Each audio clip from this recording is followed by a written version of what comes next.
Stevens, who's applying for the sexual health coordinator position. The prompt that Amanda was given was is broad, so it was please choose a sexual health topic and address the following components: factors that impact sexual health, your foundational approach to this work, and how your approach will improve the sexual health and wellness of OSU students. So pretty broad overview. We have about 30 minutes for a presentation and then about 15 minutes for Q&A when we're finished. Amanda, take it away. So thank you all for coming today to listen to my presentation. Like Amy mentioned, I'm going to talk a little bit today about sexual health at Oregon State and kind of what I would propose if I were to receive this position, where I would kind of start to tackle some of these issues. So I think we have to first start off by talking about, what is sexual health, make sure we're all on the same page. So the WHO defines sexual health as a state of physical, emotional, mental, and social well-being in relation to sexuality. So it's not just the absence of disease or dysfunction. It requires a positive and respectful approach to sexuality and sexual relationships, as well as the possibility of having pleasurable and safe sexual experiences, free of coercion, discrimination, and violence. And for it to be attained and maintained, the sexual rights of all persons must be respected, protected, and fulfilled. So that's a lot different than maybe what we thought about 20 years ago, sexual health, as just preventing STIs or STDs at the time. And so it's really a more encompassing, full body, full wellness perspective.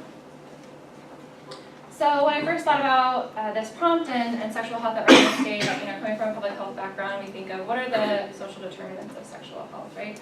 So what impacts somebody's sexual health and their ability to have, healthy sexual experiences throughout their lifetime. So laws, policies, and human rights are a huge factor in somebody's sexual health, especially somebody on campus. Education levels, what they've been taught in school, by their families, that's what we get into with society and culture too. That can really hugely impact how someone perceives their sexual health and how they're going to participate in sexual activity throughout their lifetime. Economics, so economics, as we know, impacts all areas of health and wellness, and so of course it would impact sexual health as well. And health systems, so things like access to health care, access to testing, access to contraception and barriers and just, all things encompassing sexual health, right? So where would we even start on OSU's campus when I tried to think about what is something that is vital for our students, what is like one of the biggest issues that our students are going to be facing at Oregon State? The question that came up is, what is their previous sexual health education? Did they have any sexual health education before they came to us? Did they get abstinence only? Did they get comprehensive? Maybe if they were lucky. So what do our students know is something that's really important to start off with. And we bring students to our campus from all over the country, all over the world, and unfortunately state laws, when we're just thinking of US state laws, vary so much on what sexual health education looks like. So when sexual health education is taught, which it is not always, 37 states require that abstinence only be taught. 19 states require teaching that sexual activity should only occur in marriage. And 8 states either require negative information on sexual orientation or do not allow information to be provided on sexual orientation. So when we think about this is a huge number of states, potentially a huge number of our students that are coming to us with this kind of knowledge on sexual health. So really just not knowing very much at all, right? Which isn't a positive thing when they're coming onto our campus. So part of this plays into the policy, like I talked about, the social determinants of sexual health.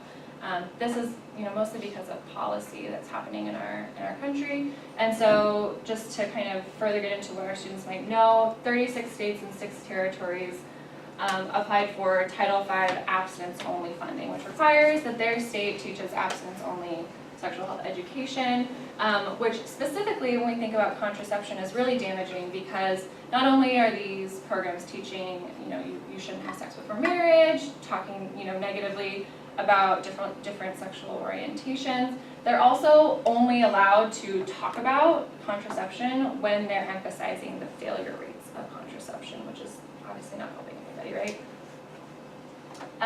And so it also puts a really negative light on sexual health. It creates an environment where these programs must associate all premarital sexual activity and non-marital pregnancy and parenthood with negative health outcomes, including later sexual dysfunction and guilt about sex.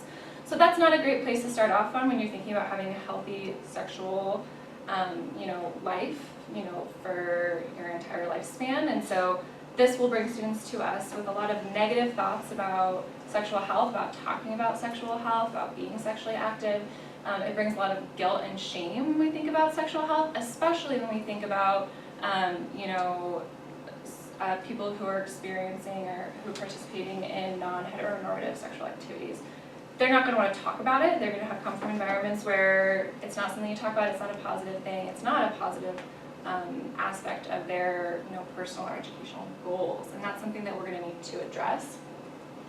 And like I mentioned here, abstinence-only programs are especially negative, for members of the LGBTQ population. So, there's the old saying, what you don't know can't hurt you, but in this case, what you don't know absolutely can hurt you, right? So, like I mentioned before, these abstinence-only programs are not teaching our students anything about how to protect themselves or about how to have healthy sexual conversations, right? So they have no impact on sexual initiation, frequency of vaginal sex, number of partners, condom use, things like that. And it actually, studies have shown that there's an association between these really strict programs and high rates of pregnancy, teen births, and chlamydia infections, which are all things that we would like to avoid here on our campus. So all of that to say that when students come to our campus, when we think of traditional students coming to our campus, they're coming to us at varying levels of education, right? So that makes it really challenging to think about where would we start with our sexual health education, because we don't have a baseline. Not all our students do the same thing, so it'd be really hard to go into any one group and give this revolutionary sexual health education workshop or programming, because there are going to be some students who maybe have already heard all this stuff, and there are going to be some students who have absolutely no idea what we're talking about and who have to overcome some really negative experiences that they've had with sexual education in the past. So when we look at the statistics on sexual health on campus settings, so 49.2% of sexually active college students say that they are not using condoms. While some reports show that teenagers are pretty likely to use a condom during their first sexual intercourse, after that it's much less likely they're not going to use them again, right? And then 46.8% of college students reported not using some form of contraception during sex within the last 30 days. And that's really scary to think about, right? We definitely want our students to be protecting themselves, be using not only contraception, but also barrier methods to protect themselves against potential infections. This chart over here, I don't know if you all can see it in the back, but this is actually taken from the Student Health Services 2016-2017 annual report. So this chart was based off a question that was asked of students if you are using contraception, to report which method of contraception they were using. So we are seeing that students, just like you would expect, the majority of students who are utilizing contraception are utilizing birth control hormonal pills, which is pretty effective. We also see some students using implants and IUDs, those are raising in popularity, but I think what is really alarming about this image is that only 2.7% of students reported using condoms, using a barrier method, which is, as we know, the only way to protect somebody against any sort of sexually transmitted infection. So that's really scary. Maybe they're thinking about preventing pregnancy, but they're not thinking about preventing these other things that are very real, especially in our campus and in Oregon as well.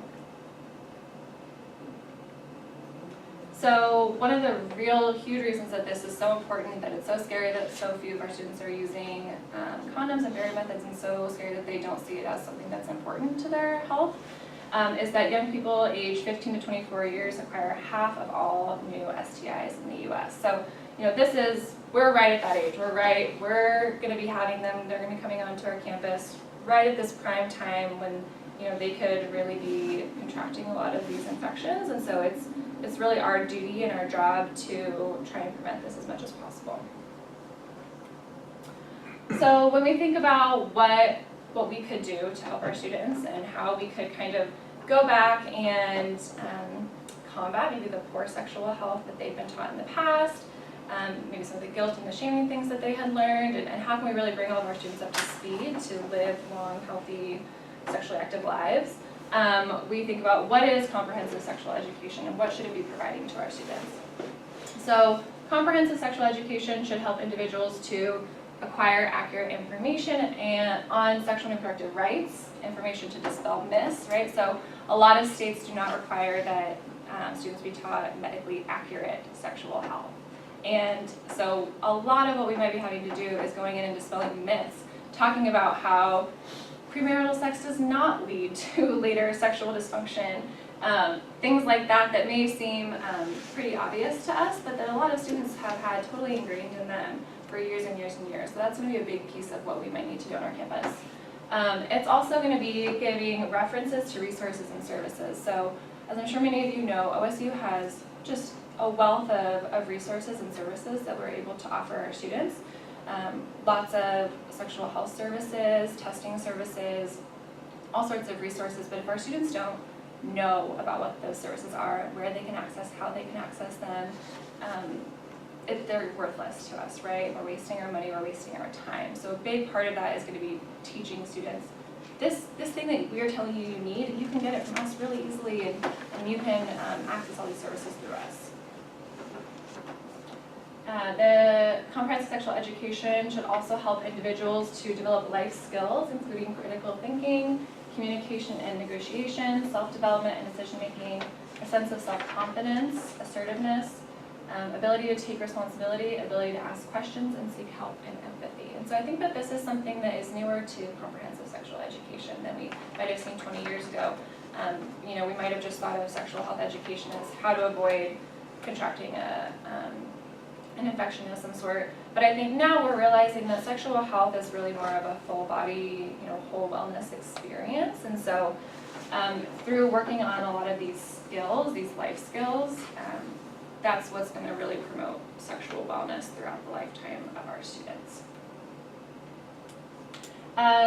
So it should also help students to nurture positive attitudes and values, including open-mindedness, respect for self and others, positive self-worth, esteem, comfort, non-judgmental attitudes, a sense of responsibility, and positive attitudes toward their sexual and reproductive health. So again, increasing all of these positive attitudes towards all of these different things are going to go up the line, right? So it's going to help students to feel more comfortable communicating and negotiating about their sexual health with their partner.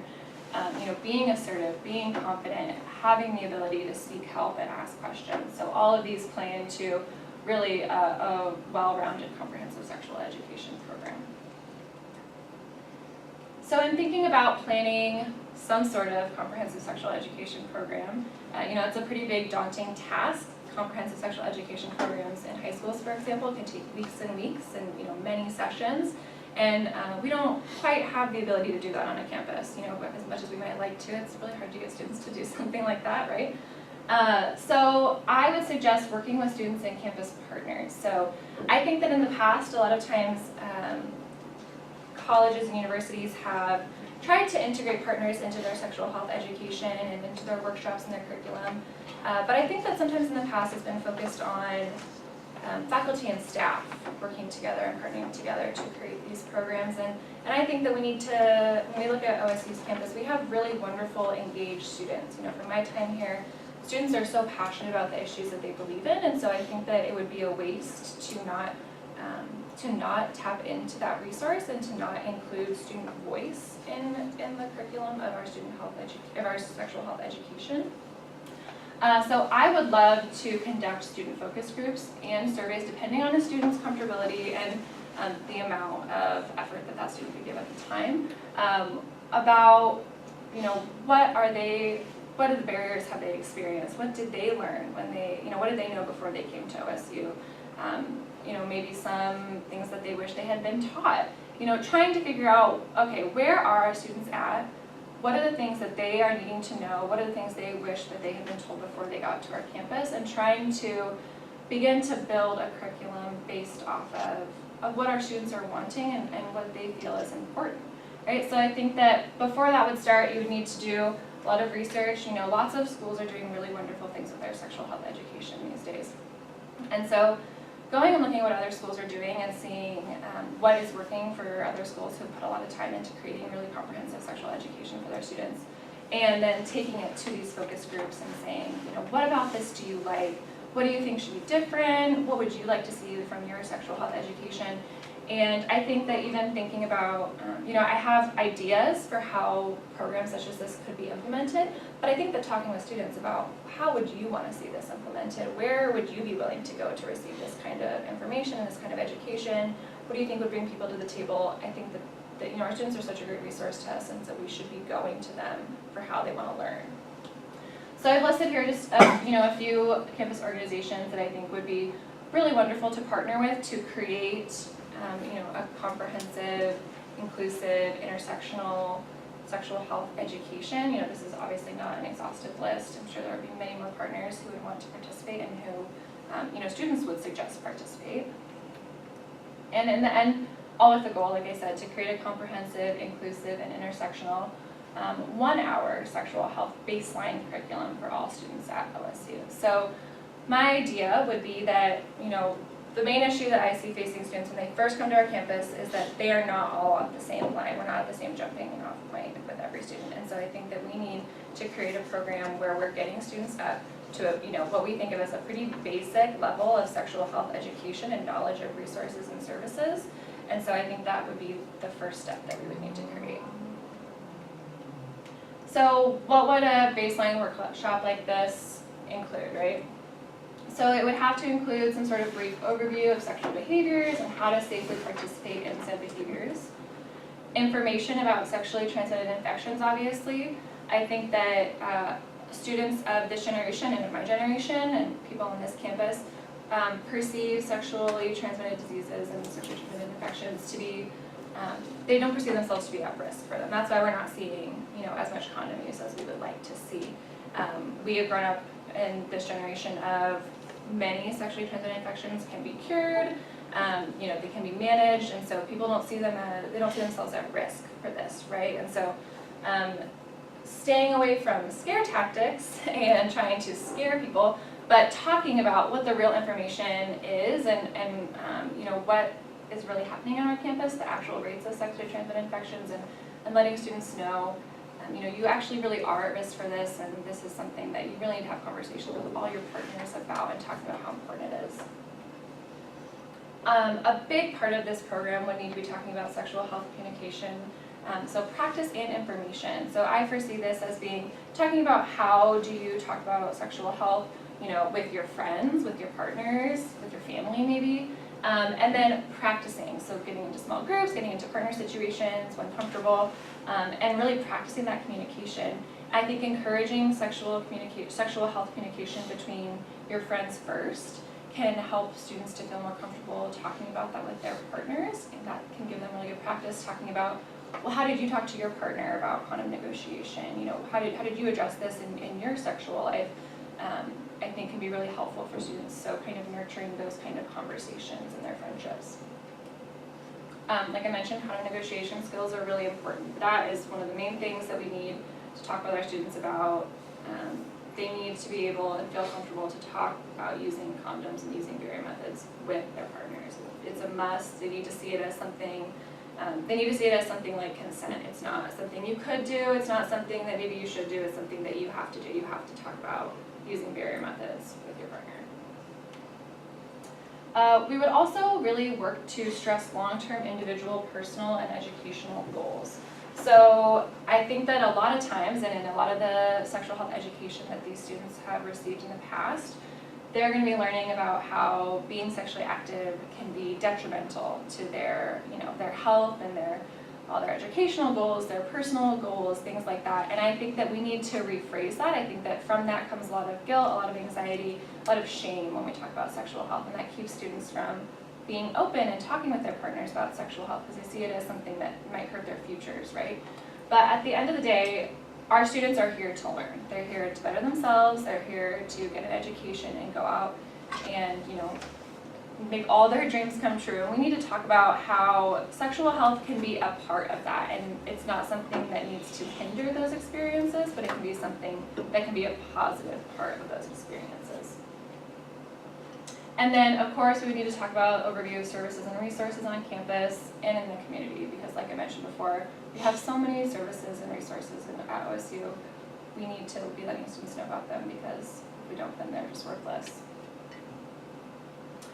Another part of this program that I would really like to see, and something that I would like to see on OSU's campus, would be access to free STI clinics during START programs and during the first month of the academic year. I know this sounds like a really big undertaking, and obviously I haven't dove into the logistics of what that would look like when we think about our lab and everything, but most comprehensive sexual education programs really stress that a huge part of teaching sexual health and helping students to better their sexual health is to help them understand what STI testing is like, and also to help them access this testing, right? And so I see a really wonderful opportunity for letting students, when they first come onto our campus, access these services, because that could stop so many infections from being transmitted throughout the year on our campus, right? So obviously the hope, the dream is that you get to deliver comprehensive sexual health education to students before they become sexually active. But we're obviously not naive enough to think that that's the case all the time, right? And so there might be students who are coming to us, you know, fresh out of high school, coming into our college, who have already contracted something. And it would be better for them to know now, to manage that, to understand how to prevent it in the future, and for us to reduce the risk of transmitting that. So I see STI clinics and STI testing as a big part of a program that we would be building. So implementation, when would I kind of suggest something like this happen? It's really hard to get all students to go to workshops, right? We know a lot of times students don't like to use their free time to come into workshops or learn about these kind of uncomfortable topics. So I think that a really wonderful goal, might be a little hard, but a wonderful goal would be to partner with the START team and to introduce sexual health education workshops, these 1 hour kind of baseline workshops that I'm talking about, to incoming students during the START programming. And so one challenge that I see with this proposal is not only obviously getting that to be a possibility of buy-in, letting us get in there and do these presentations, but also that these tend to be pretty big groups of people, right? And so when we think about sexual health education, when we think about, you know, facilitating effective programs, we usually think about smaller groups of people, because we find that to be more effective, easier to have conversations, easier to ask questions, and these groups can be really large, and that can be really challenging.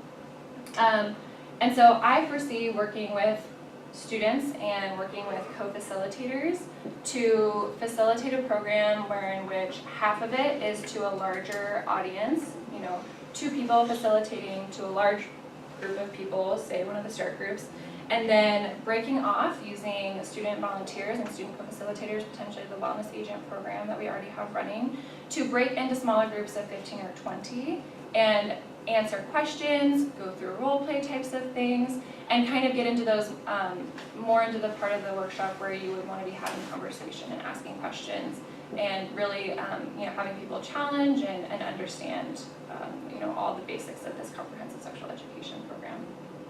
I also would suggest partnering with UHDS to provide further resources and educational opportunities to residents, because I think that's a big population that sexual health programs always try and get at, but a lot of times that just looks like, you know, putting condoms in a bathroom, and that's just not really going to do it, obviously. And so I think working with them to have further education, to have lots of resources, working with RAs and RDs to have materials and to bring, you know, maybe sexual health co-facilitators or wellness agents into their environments to talk with them, answer questions, maybe do some sort of like trivia things like this to make it feel more comfortable and to really expand this program. We would also want to partner with Safer Sex Ed partners to deliver sexual health education programming and do lots of awareness events. So when I talk about starting with the START team and starting with incoming students, that obviously means that we're missing, you know, 3 years of students who had already gone through their START program and aren't going to go through it again, obviously. So I think that trying to work with as many partners as possible to deliver this baseline program to existing students would be a really important piece as well. So when we think about any sort of public health workshop, we always think about evaluation. So I think a big part of this from the beginning to the end is going to be working with focus groups and working with invested students on what their sexual health education looks like, right? So focus group feedback from a pilot program that we might create, of course doing pre and post workshop surveys, and then looking at NCHA data. We already have this really great resource of data to look at the use of different barrier methods and contraceptive methods on our campus. And then we also have lots of CDC reports and things like this to look at levels of STIs and sexually transmitted infections. But I also think that something that we might be missing when we're looking at NCHA data is utilizing custom questions to really assess the effect of sexual health programming on condom use, contraception use, and sexual negotiation skills. I think that the sexual negotiation skills is a piece that we're missing when we talk about NCHA data. A lot of it is, do you use condoms? Do you use condoms for this? Do you use condoms for that? And I think that what we might be missing is talking about, do you feel comfortable talking about using condoms with your partner? I think that's something that we could get at and maybe learn more about and be able to further adopt our program. So part of the prompt was, how do I perceive this sexual health education impacting students on our campus? So hopefully the outcomes of any comprehensive sexual health education program would be to increase the knowledge of sexual health resources and services on campus, and increase the knowledge of risk reduction techniques, right? Also be to increase the self-efficacy in contraception use, barrier methods and hormonal methods. Increase our self-efficacy in critical thinking, communication and negotiation, and confidence and assertiveness. And I think that this is really the big part that we want to focus on. We want to focus on empowering our students to feel like they are in charge of their sexual health. And I think that's going to be a really large part of what our program needs to be. We're also going to want to have increased positive attitudes towards sexual and reproductive health, increased rates of reported condom use. Obviously that's always kind of an outcome or a hopeful outcome of sexual health education programming. And then of course a decrease in STI rates among university students. So just some further initiatives that I see kind of going off of this baseline program that I'm proposing. I would, like I mentioned before, I would propose utilizing peer facilitators to co-facilitate these programs. Beginning with the baseline workshop like I mentioned, and then continuing with additional specialized workshops building off of this baseline workshop. I really see this being something that we can use as a jumping off point for really wonderful sexual health programming and getting more specialized, getting into things that students are more interested in, want to know. I just don't think we can start there though. I think we have to start from a baseline of having a certain level of sexual health education. I also think that the Safer Sex Spot program that's been established already is a really wonderful resource that we need to continue and to better.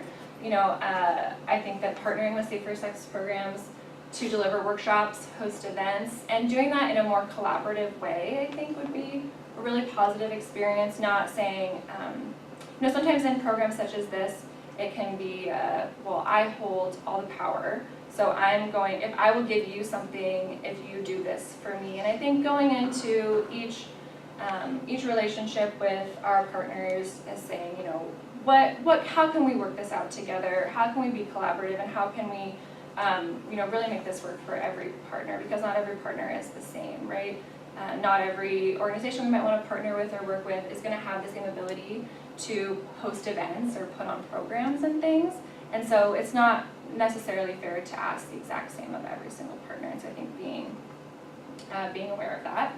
I'd also love to utilize the Wellness Agents program, like I mentioned, to further campus sexual health education, doing things such as awareness events, educational events. I think of like hosting workshops, trivia nights, things like this. So just kind of in summary, students are entering our campus with varying exposure to sexual health education. And so creating a program to bring our students to a baseline to serve as a jumping off point for the future, and to be able to build on specialized programming would be really great.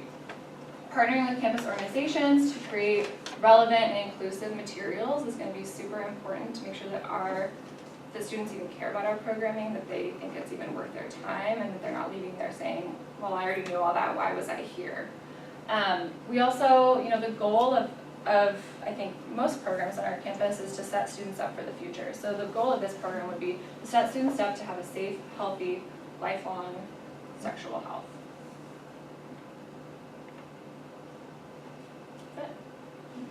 you. That's perfect timing. I have 30 minutes. Do you folks have questions? I have a Let's do question, it. Amanda. I'm curious, what interests and excites you most about this position? So I really like how this position, I know there's been a lot of work put into the sexual health program in the past, but this is a new position and a new opportunity for an FTE person in this position. So I think there's a lot of room to work with campus partners and work with students to figure out what it is that students and campus partners want to see from their sexual health coordinator.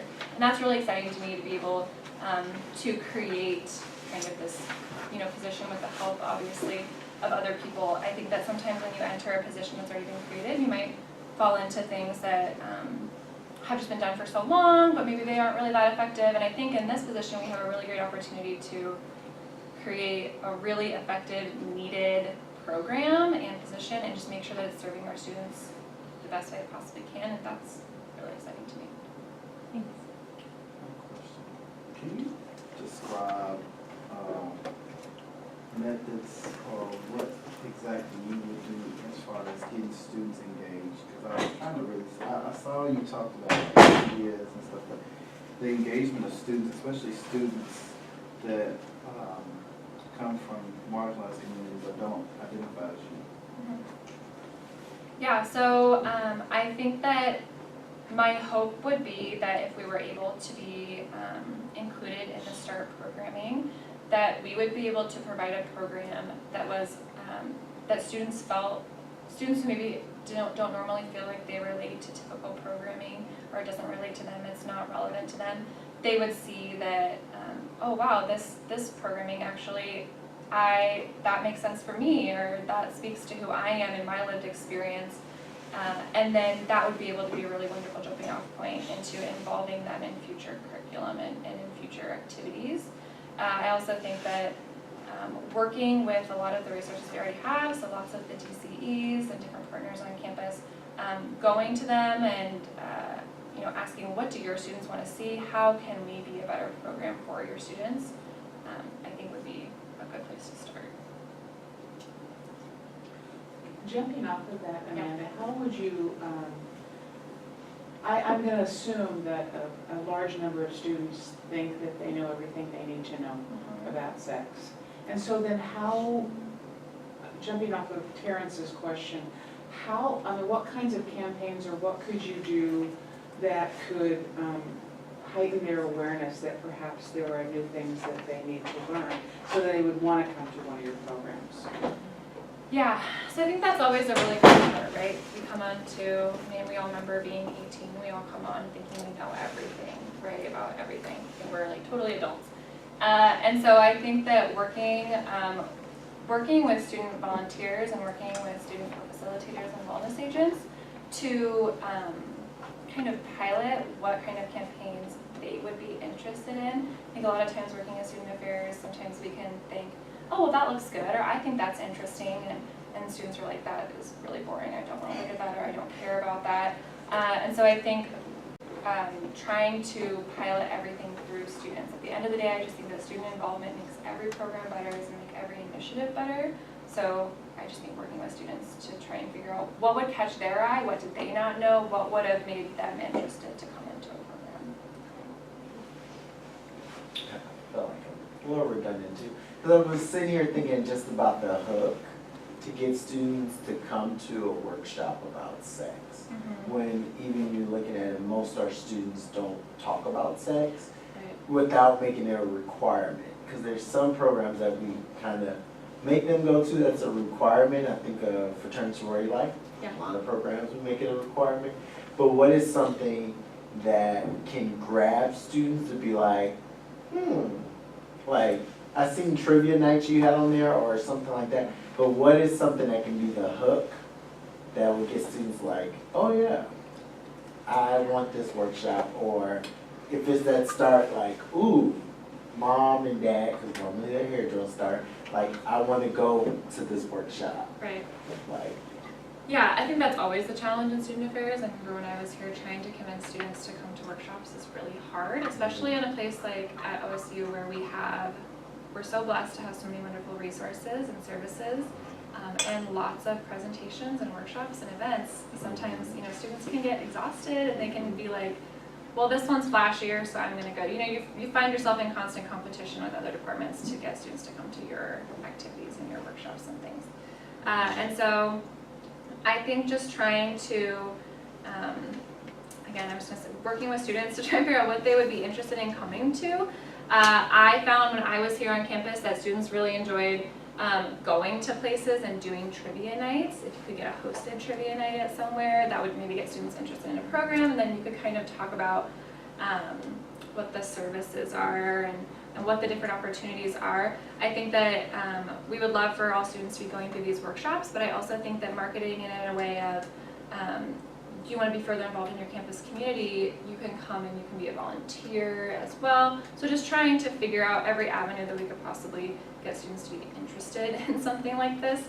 I think it's definitely a challenge, but something you have to work with students to try and figure out what are they going to be interested in and what can they do.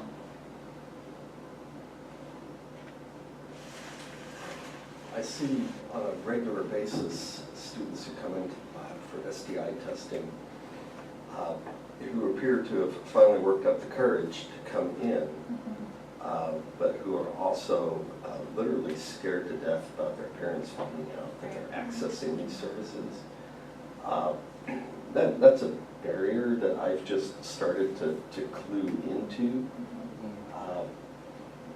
How would you go about addressing, that sort of family-derived fear? Especially when you're talking about including this in START, when parents might be there and, you might have a hard time getting students to attend that portion because they don't want mom and dad saying, oh, I'm interested in hearing about this.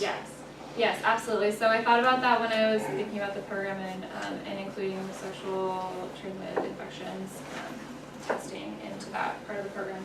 And so that's why I thought to also include, talking about it at START and having it available, but also having it available the first month of school, letting people know that, if we set up certain hours where they could come in and do it for free, or, advertise big clinics, and really educating on the fact that students can come in and self-refer. I think a lot of students don't realize that they can just self-refer themselves to the STI testing here at OSU, and letting students know, making it as widely known as possible that the majority of the time, to my understanding, that the STI testing is just going to be billed as a health service, and so it's just going to look like as they could have been going to get medication for the flu or something, for a cold.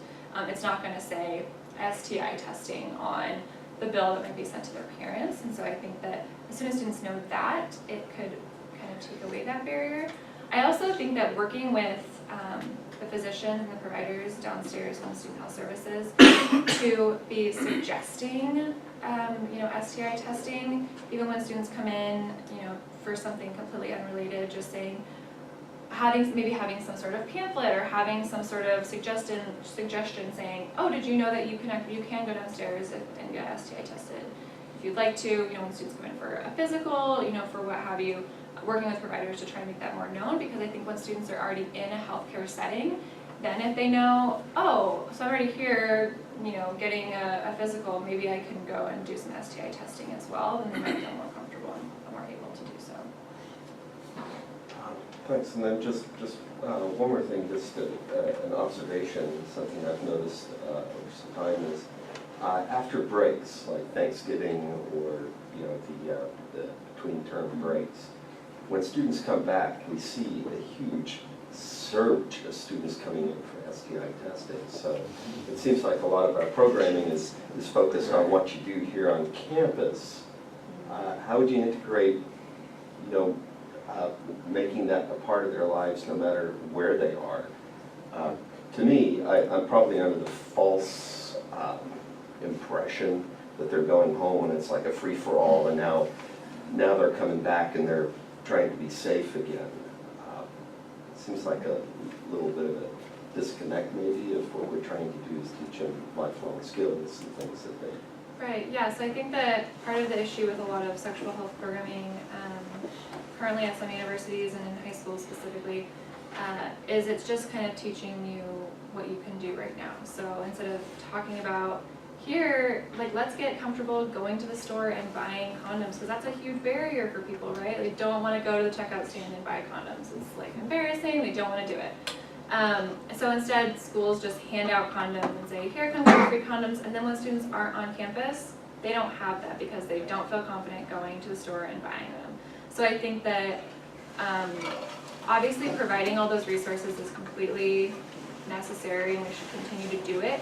But teaching skills and confidence to taking, again, like I said, taking control of their sexual health. We would love it if students would see their sexual health as no different from other realms of health. You know, being no more embarrassed about going to buy condoms than they are about going to buy cold medicine, right? And so I think that that's something that would take a long time and a lot of cultural change, and it's not going to happen just with us here on campus. But I think that teaching skills to improve lifelong sexual health for once they leave this campus, because we're not just trying to protect them while they're here, we're trying to protect them in their future.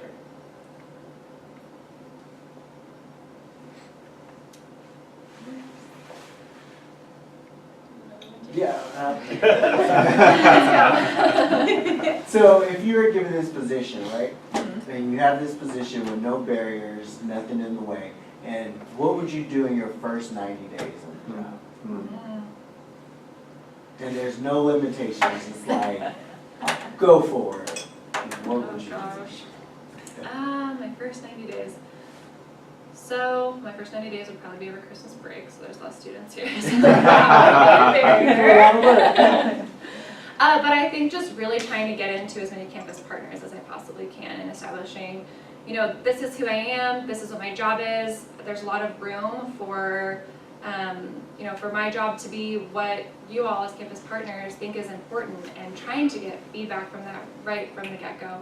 Trying to figure out what exactly is this job going to look like and what's going to best serve our students. So yeah, just meeting with as many people as I possibly can, which in itself can be a barrier a lot of times. I mean, people are very busy on this campus. I worked here for 2 years. People are extremely busy. They don't always have time to meet with you. If I could meet with as many campus partners as possible, that would be amazing, just in order to put my face out there and put this program out there and get program recognition. I think that would be really wonderful. I would love to do tons and tons of focus groups. If I could just have like as many students as I could possibly get to come into focus groups and really start just hammering away at a curriculum and being able to have the ability to create an entire curriculum and be able to launch it at the beginning of the next year, I think would be ideal. Cool. I was watching House of Cards. I guess to follow with that last part, so given that you have experience kind of with this department, what would be one or two things that you would want to do differently than what has been given? I know he said something about like what you do in 90 days, but like what is there something that you feel like can be like your foundation that hasn't been done before? So I think that in the past, the sexual health program has kind of just been seen as like a really small piece of like a wellness kind of program here at Student Health Services. It hasn't really been seen as this big program on its own. When you think about like, you know, violence prevention or SARC or the wellness program, you know, you wouldn't name sexual health program as like one of those big programs. And so I, you know, being in a full-time position here doing that job, I would like to establish you know, more knowledge of the sexual health program and just make it more recognizable on its own and make it so it's not just, oh, the sexual health program, yeah, that's just like all the condoms that you see around campus, and you know, really creating a program and not just a service, which I think is maybe what it's been a little bit in the past. I also think that there's been some really great work done with creating the safer sex spots, but I think that I see where there can be some improvement in doing that. I think that there's been a little bit of, like I mentioned earlier, expecting the same from every partner, you know, that participates in the Safer Sex program, and I think that that's not always the case. And so I would like to, and I think there might be some partners out there who would love to be a part of the Safer Sex program and who would love to be participating in sexual health education. they don't have the capacity that maybe we're currently asking for, or it doesn't really make sense for them, they couldn't really do the things that we're asking for. And so I think working more closely with campus partners to figure out what it is that they can realistically do, and what it is that they think would be good for their students, and trying our best to make it possible for all partners that want to be part of our sexual health education program to be part of it. Last question for me.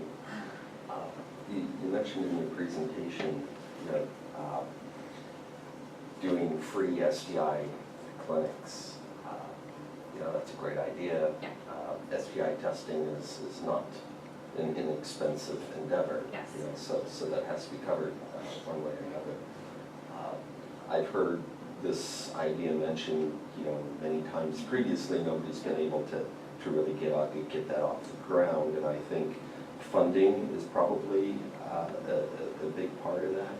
What experience have you had with looking for grants, finding alternative sources of funding to put some of these great ideas into action to make it a reality for our students?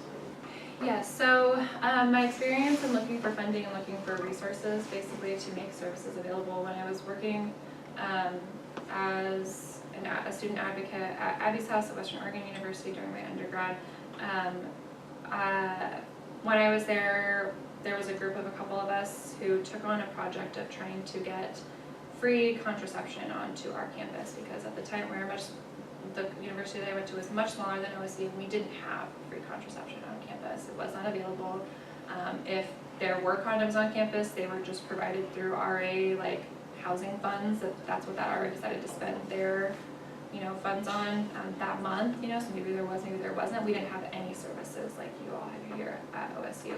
And so I worked with the director of our student health center, with our Geno students, with our center at Abby's House, and we worked with our director to apply for a couple of different funding sources through the community to try and fund that, and we actually were able to help bring on C-Care to our campus. That's how we ended up solving that issue. And so I got to be part of that process of discovering, okay, well there's already this program in Oregon that we can tap into, we can utilize. How do we get it onto our campus? How do we work through all of these application types of things? And it ended up working out wonderfully, and now they have C-Care on campus. So. I'm mindful of our time, so I just want to acknowledge that we're at time, a little over. Thank you very much, Amanda, for your presentation. If folks want to just make a pile of feedback forms, I can collect those, and if you have anything else you review, let me know. Thank But you all thank for you for coming being and listening. here. Yeah. Really appreciate it. You're a great audience. No heckling.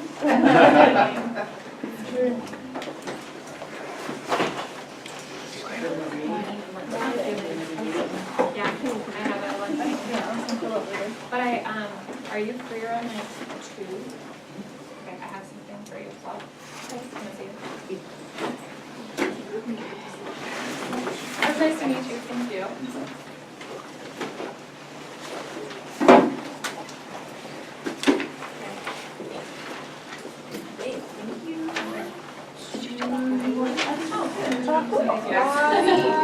Thanks so much. Yeah. Great, yeah. These, nope, they don't nest. They do nest. Where do you pull? But I don't. Oh, maybe Yeah, I do do that. that. Swim, and I don't. Okay, yep. Throw this one, but yeah. Thank you, everyone. Can I help you? Did Josie Keene get There's your 3. contact? You, she's doing an event next Wednesday, 14th.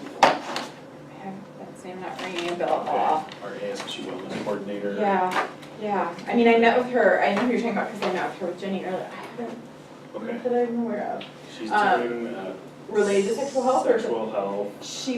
It's possible that she got in contact directly with Marissa, our GA.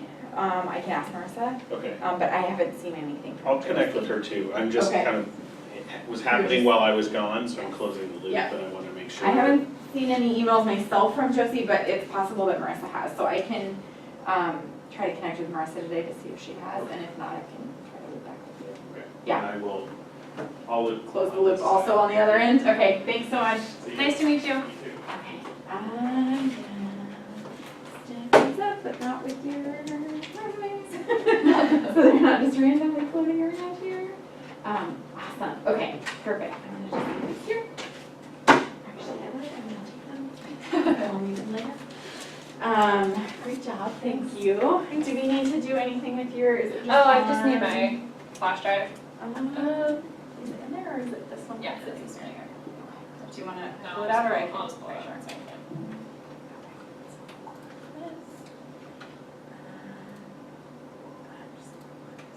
I know, I almost started to log into like mine and I was like, Yeah. yeah, it won't work. Wait, that's not gonna happen. Okay, so we can stick this stuff in my office and then we can walk over and grab a little snack if you want from. Sure. Off the, whatever it's called now, off the quad. It used to be Pangea. Oh, it's not called that anymore? No, they changed it.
I will connect with you. Nice to see you.